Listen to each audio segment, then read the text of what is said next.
Antes de seguir, escucha esto. Si este tema está resonando en tu interior, si alguna vez sentiste que tu dolor tenía un significado oculto, suscríbete ahora mismo, porque lo que voy a revelar aquí no es contenido común, es conocimiento que transforma, que duele y que despierta. Deja tu like para que este mensaje llegue a quienes todavía caminan a oscuras. Y si algo dentro de ti ya empezó a temblar, comenta: estoy listo para ver mi sombra. La pantalla se abre en silencio. Un silencio espeso, como si algo invisible estuviera conteniendo la respiración. Y entonces, una frase aparece, casi susurrada. 3 de cada 5 personas confiesan que el mayor miedo de su vida no fue la muerte, sino enfrentar aquello que sienten cuando están solas. El sonido rompe con un eco grave. Un pulso sordo, que parece provenir del interior de una caverna. La cámara avanza lentamente, como si se acercara a un umbral prohibido. Una voz profunda, arrastrada por un tono de revelación inquietante, dice: hay dolores que no se curan, porque no vinieron para irse, vinieron para guiar. Así comienza el viaje, no hacia la luz, sino hacia el laberinto, donde el sufrimiento se vuelve un mapa, una brújula torcida, un sendero que solo se ilumina con fuego.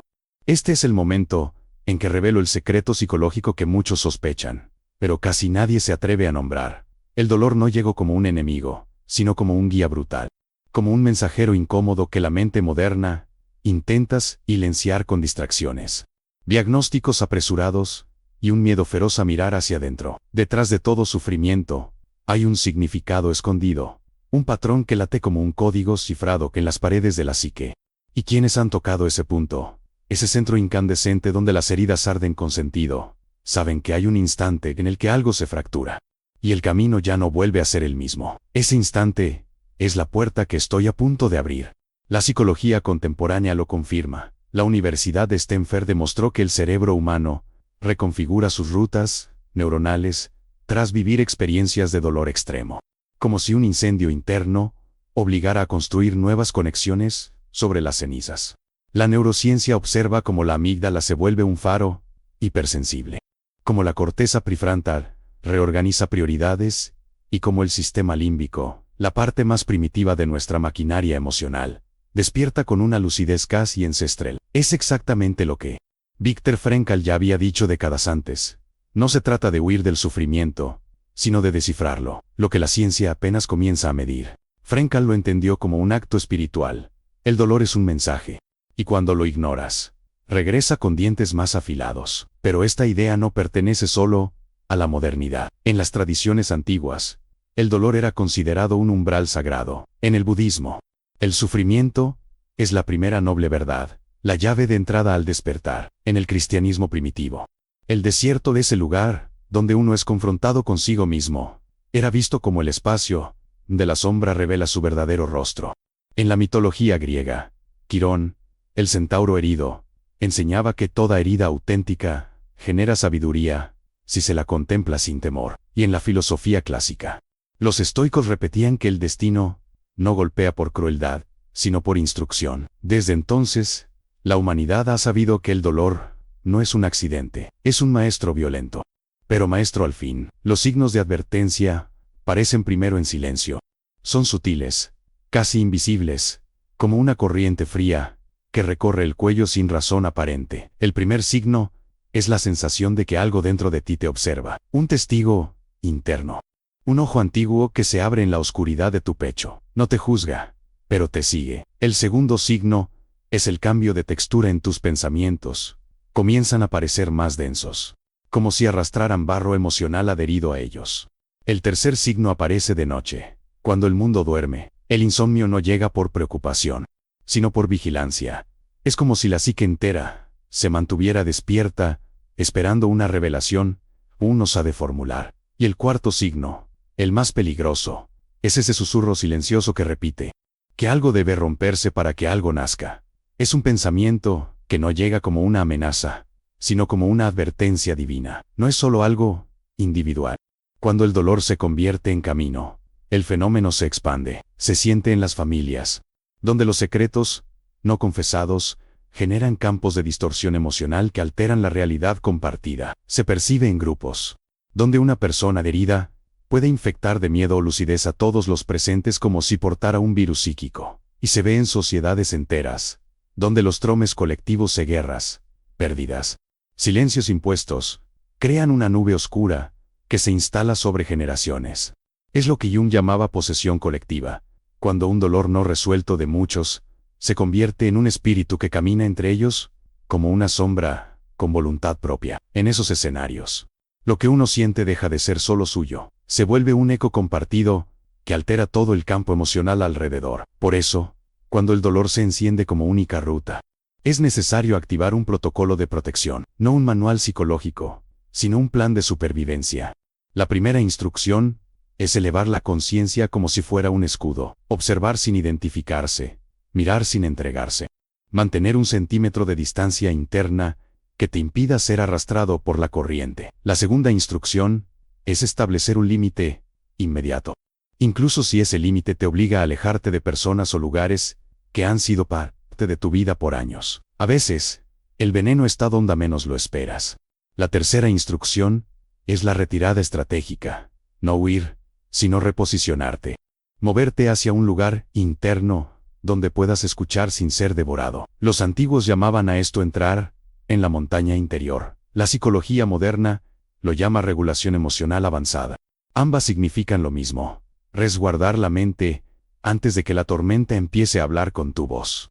Y así, cuando el camino se estrecha, cuando el mundo exterior se oscurece y el interior comienza a arder, ser esa frase final que marca el clímax: no temas a la sombra que te sigue, teme a la sombra que espera dentro de ti, porque en el instante en que aceptas que el dolor se ha convertido en tu guía, comprendes algo aterrador y profundo, que la verdad interior no es un destino luminoso, sino un fuego antiguo que exige verlo todo.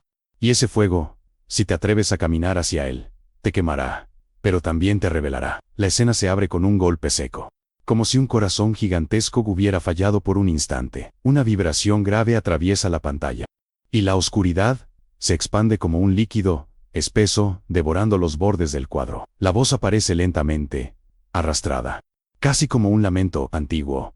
Hay fracturas que no rompen huesos, rompen destinos.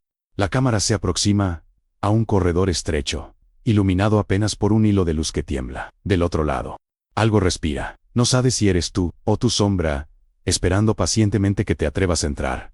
Dicen que hay un punto exacto en un instante microscópico, en el que el dolor se convierte en camino. Un segundo antes, solo sientes el golpe. Un segundo después, escuchas el eco detrás del golpe, la vibración interna que anuncia que aquello no fue un accidente, sino una señal. Ese instante es como el crujido de un espejo que se quiebra en cámara lenta, multiplicando tu imagen en fragmentos que ya no puedes controlar. A partir de ese momento, el sufrimiento deja de ser un visitante y se vuelve un guía tenebroso, un narrador que camina contigo, respirando en tu nuca, revelándote la verdad que siempre evitaste mirar. La psicología describe este fenómeno como ruptura cognitiva, un desgarro interno que obliga al cerebro a reconfigurar su arquitectura.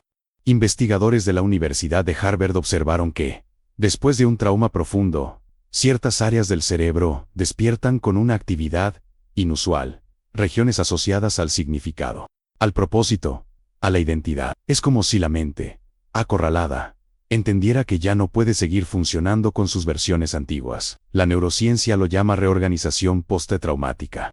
Viktor Frankl lo llamó destino, cuando él escribió que el ser humano es capaz de transformar el sufrimiento en sentido. No hablaba en metáforas, hablaba de una transmutación real, de un dolor que no pide permiso para reconstruirte desde dentro. Pero este conocimiento es más antiguo que la psicología moderna. En los textos herméticos se decía que la herida es la antorcha que ilumina el camino hacia el centro. En el taoísmo, el sufrimiento era visto como un portal hacia el movimiento secreto del espíritu.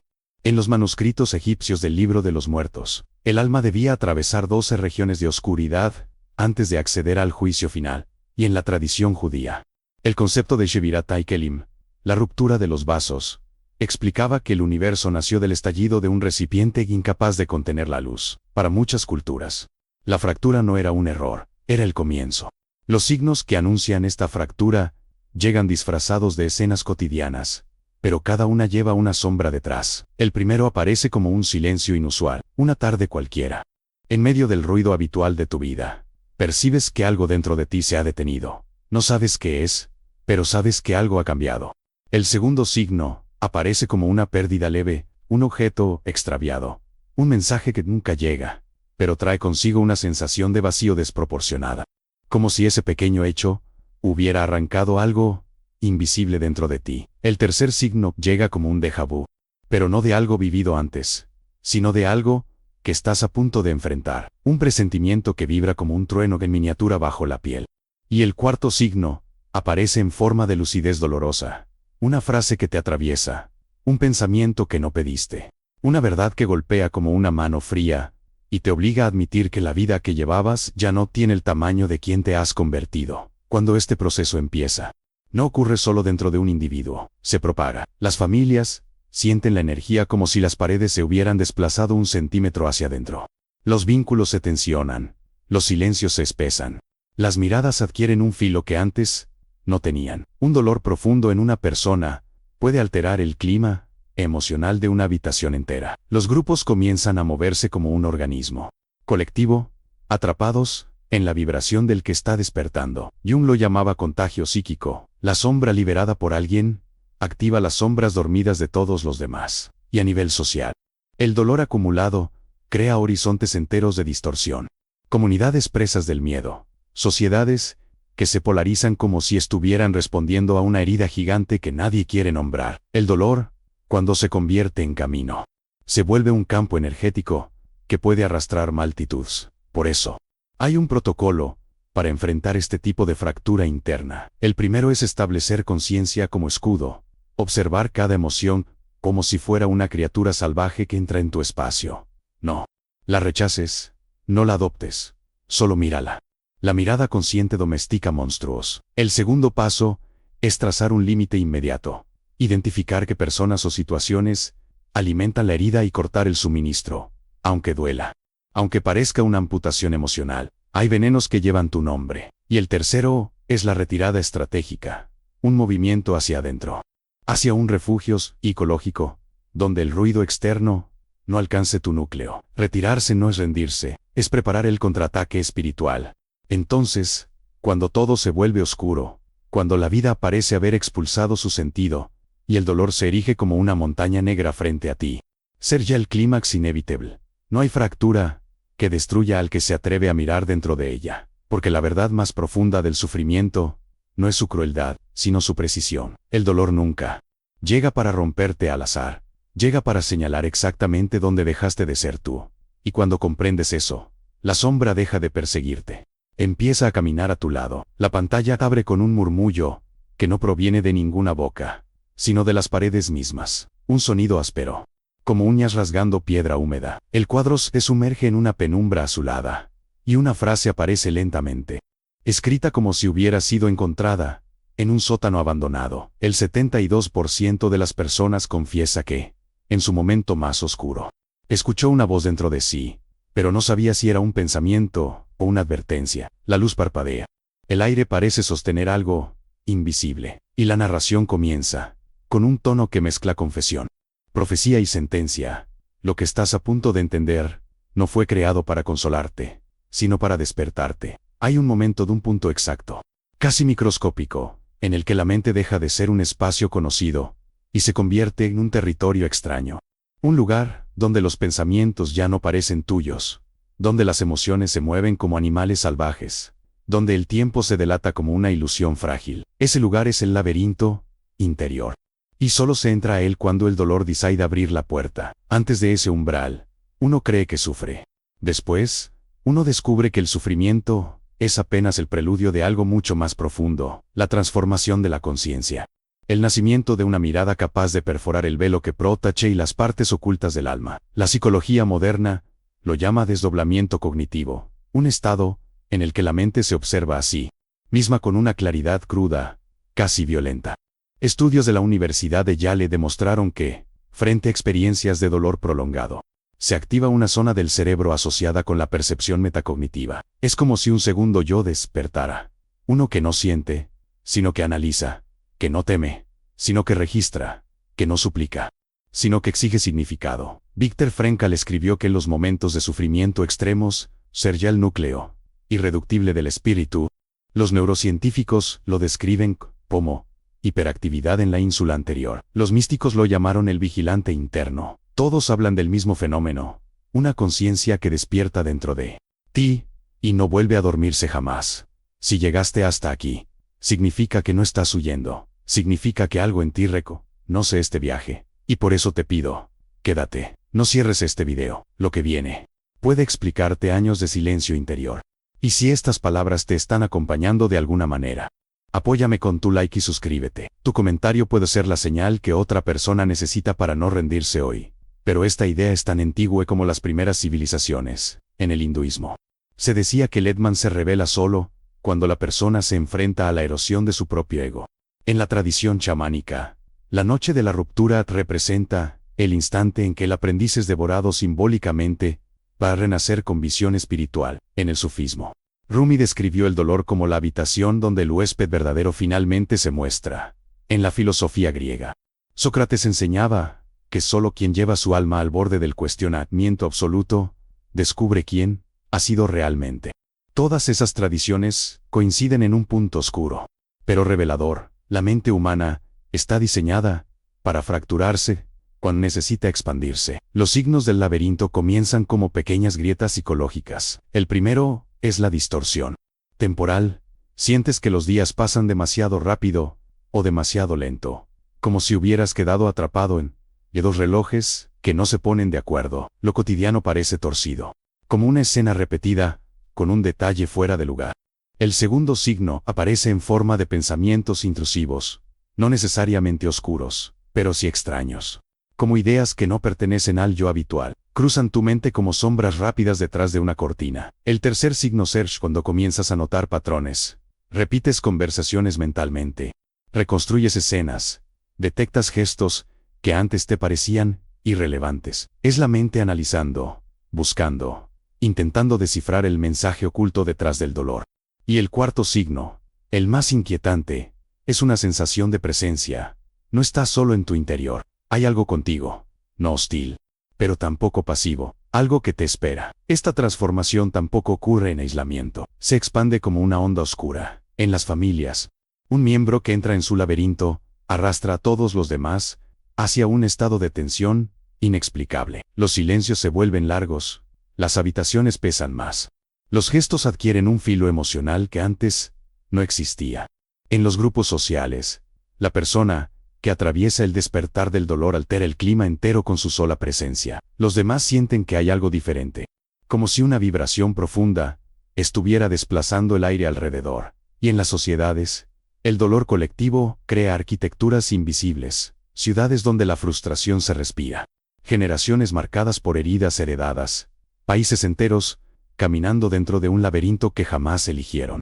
Jung lo llamó arquitectura del inconsciente colectivo, otros lo llamaron destino. En estos escenarios, el protocolo de protección es crucial. El primero, activar la conciencia como escudo. No pensar, sino mirar. No reaccionar, sino catalogar. Es un acto de supervivencia psicológica. El segundo, trazar límites inmediatos. Personas, conversaciones, ambientes, cualquier cosa que intensifique la confusión interna debe ser aislada como una fuente de radiación psíquica. No por debilidad, sino por autopreservación. El tercer paso es la retirada estratégica. Encontrar un territorio interno, sin voces externas, sin interferencias, sin presiones. Un refugio para que el vigilante interno pueda hablar sin ser ahogado por el ruido del mundo. Es un regreso simbólico a la caverna del alma, donde el fuego revela más que la luz del día. Y cuando el laberinto finalmente se cierra tras de ti, cuando crees que no hay salida, ocurre la revelación final. Un pensamiento aparece, no como idea, sino como sentencia. No temas perderte en tu propia mente. Teme no escuchar lo que ella intenta decirte, porque el dolor no te arrastra para destruirte, te arrastra para mostrarte la parte de ti que habías enterrado dentro del silencio. Y cuando esa parte despierta, ya no eres la misma persona, eres la sombra que aprendió a caminar con luz propia. La pantalla se abre con un sonido que no debería existir, un suspiro pesado, que parece provenir del interior de una casa vacía. Las luces parpadean como si alguien o algo hubiera tocado los cables. Desde dentro, un texto aparece, lento, como tallado por una mano, temblorosa. El 89% de las personas reconoce que hay un recuerdo que nunca menciona, porque teme lo que podría despertar. El eco se expande, profundo, y la voz inicia con una gravedad ritual. Lo que callas no muere. Lo que callas te observa. Y con esa frase comienza la parte más oscura del viaje, la región donde el dolor ya no es un accidente ni una fractura, sino una presencia consciente, un visitante silencioso que se sienta en la esquina de tu habitación, esperando pacientemente que elijas mirarlo. Este es el territorio donde la sombra se alimenta del secreto, donde el sufrimiento se convierte en una criatura psíquica con hambre propia. El lugar donde lo que no dices se transforma en lo que te controla. La psicología moderna intenta explicar este fenómeno con palabras técnicas: material reprimido, somatización, disociación adaptativa, pero ninguna de esas expresiones logra captar la sensación real, porque cuando el dolor se vuelve un camino, no opera como un concepto, opera como un ente. Estudios de la Universidad de Cambridge demostraron que los recuerdos emocionalmente reprimidos activan zonas cerebrales vinculadas a la vigilancia, como si la mente estuviera protegiéndose de una amenaza invisible. Es un estado de hiperatención constante. El cerebro se adelanta, anticipa, defiende, pero lo paradójico es que defiende no de algo externo, sino de algo que vive adentro. Frankl ya lo había advertido: lo que intentas negar termina por dominarte. Y la neurociencia apenas ahora está entendiendo lo que él insinuaba. La sombra interna tiene vida propia, pero los antiguos ya lo sabían. En el budismo tibetano se decía que los demonios internos no eran seres malévolos, sino emociones que habían sido dejadas a oscuras. Al quedar sin luz, crecían desproporcionadas. En la mitología japonesa existían los onryo, espíritus que se alimentaban de rencores no expresados. En la tradición cristiana medieval, la noche oscura del alma era la etapa en la que las partes ocultas de la psique emergían para reclamar su voz. En la filosofía hermética se hablaba del doblez silencioso, la versión interior que se fortalece cada vez que eliges callar tu verdad. Todos, desde orientes hasta occidentes, describían lo mismo: el dolor se vuelve un monstruo solo cuando lo escondes. Los signos que anuncian la presencia de esta sombra no llegan como terrores evidentes. No. Son más sutiles, más elegantes, más venenosos. El primer signo aparece como una inquietud inexplicable al estar solo. No un miedo, sino la sensación de que alguien está contigo, aunque sepas racionalmente que no hay nadie. Es tu mente invitándote a escuchar lo que siempre ignoraste. El segundo signo es una repetición emocional. Te encuentras viviendo la misma herida en diferentes escenarios, como si la vida te empujara al mismo abismo una y otra vez. Un patrón que insiste, que golpea como un tambor lejano: mírame, mírame, mírame. El tercer signo llega como un cansancio extraño, no físico, no mental, un cansancio del alma, una fatiga que no mejora con descanso, porque no viene del cuerpo, viene del peso del secreto. Y el cuarto signo, el más peligroso, es la anestesia emocional, un silencio interno tan profundo que ya no sabes si sigues sintiendo o solo sobreviviendo. Esa anestesia es la sombra tomando control. Es la psique apagando luces para no ver lo que está creciendo en su sótano. Pero este proceso nunca se queda dentro del individuo, se expande. En la familia, el silencio de uno se convierte en tensión para todos. Las conversaciones se vuelven prudentes, controladas, como si todos sintieran que una palabra equivocada podría activar un terremoto emocional. En los grupos sociales, la persona cargada de sombra altera el clima. La gente se vuelve irritable, sin saber por qué, defensiva sin razón. Es la presencia de un dolor que vibra en el ambiente. En las sociedades, los secretos colectivos se convierten en fantasmas históricos. Generaciones enteras cargan culpas y traumas que no vivieron directamente, pero que respiran a través de ellos. Es lo que Jung llamaba la sombra del pueblo, un espíritu oscuro que vive en la memoria colectiva. Por eso el protocolo de protección es tan necesario. El primero, conciencia como escudo, observar el secreto sin caer en él, mirarlo como un objeto en una vitrina oscura. Este es el acto más valiente que existe. El segundo, límite inmediato, sacar del entorno todo aquello que alimenta la sombra, conversaciones tóxicas, vínculos que drenan, lugares donde la herida se repite como un eco interminable. Un límite claro es como cerrar una puerta por la que la sombra entra para devorarte. El tercero, Retirada estratégica. No desaparecer, sino replegarte hacia un punto interno donde tu voz sea más fuerte que tu miedo. En todas las tradiciones espirituales, el retiro era la forma de enfrentarse al monstruo, porque nadie derrota su sombra en medio del ruido. Y entonces, cuando haces todo eso, cuando respiras dentro del silencio, cuando miras lo que te mira, cuando admites lo que siempre callaste, ser ya el clímax inevitable. La sombra no quiere destruirte, quiere que la cargues con conciencia. Si no la miras, te posee. Si la miras, te revela. Porque el dolor, cuando se convierte en tu único camino, no está pidiendo que lo expulses, está pidiendo que lo comprendas. Y solo quienes se atreven a escuchar su secreto, salen del laberinto con ojos capaces de ver más allá de la luz. La noche siempre guarda una verdad que el día no soporta. Y en ese territorio, donde la luz se retira, donde las sombras respiran como animales antiguos, descubrí algo que nadie me había advertido. El dolor no era un visitante, era un maestro implacable, paciente, que esperaba a que yo dejara de correr. Durante años intenté silenciarlo, esconderlo bajo risas forzadas, trabajo compulsivo, promesas que nunca toqué con las manos, pero el dolor en mi dolor no se rindió, se convirtió en un eco que seguía mis pasos, como una campana enterrada dentro del pecho, vibrando incluso cuando yo fingía ya no oír nada.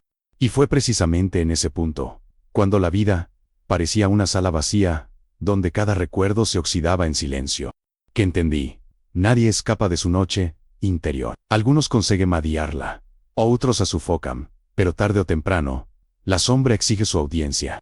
Fue entonces cuando la pregunta prohibida apareció, esa que Viktor Frankl insinuó con la sutileza de quien ha vivido el infierno. ¿Y si el sufrimiento no es una ruina, sino un mapa?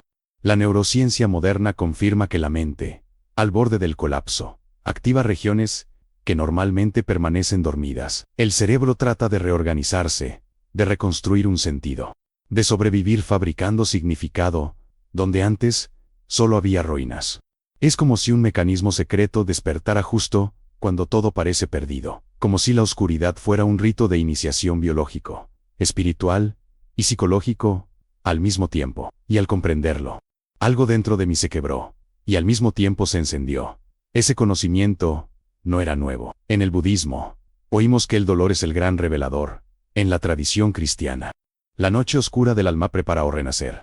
Los antiguos griegos veían en el sufrimiento la fragua donde se templaban los héroes. Y en los textos gnósticos, el descenso al abismo era descrito como el único camino hacia lo inquebrantable. Todos, absolutamente todos, repetían la misma advertencia con lenguas diferentes, símbolos distintos, mitos con nombres que ya no recordamos.